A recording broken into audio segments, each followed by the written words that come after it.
আয়াত ৬২।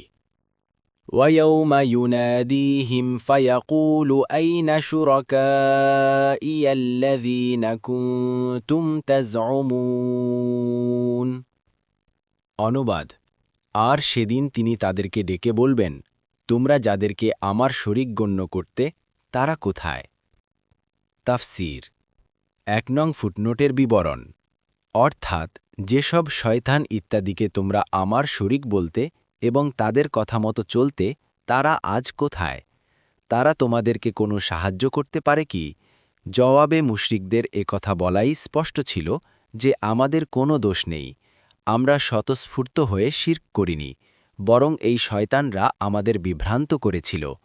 তাই আল্লাহ তাআলা স্বয়ং শয়তানদের মুখ থেকে কথা বের করাবেন যে আমরা বিভ্রান্ত করেছি ঠিকই, কিন্তু আমরা তাদেরকে বাধ্য করিনি। এজন্যে আমরাও অপরাধী, কিন্তু অপরাধ থেকে মুক্ত তারাও নয়। কারণ আমরা যেমন তাদেরকে বিভ্রান্ত করেছিলাম, এর বিপরীতে নবী রাসূলগণ ও তাদের প্রতিনিধিগণ তাদেরকে হেদায়েত করেছিলেন এবং প্রমাণ আদি দ্বারা তাদের কাছে সত্যও ফুটিয়ে তুলেছিলেন। তারা স্বেচ্ছায় নবী রাসূলগণের কথা অগ্রাহ্য করেছে এবং আমাদের কথা মেনে নিয়েছে। এমতাবস্থায় তারা কিরূপে দোষমুক্ত হতে পারে? এ থেকে জানা গেল যে সত্যের সুস্পষ্ট প্রমাণাদি সামনে বিদ্যমান থাকা অবস্থায় সত্যের দাওয়াত কবুল না করে পথভ্রষ্ট হয়ে যাওয়া কোনো ধর্তব্য ওজর নয়।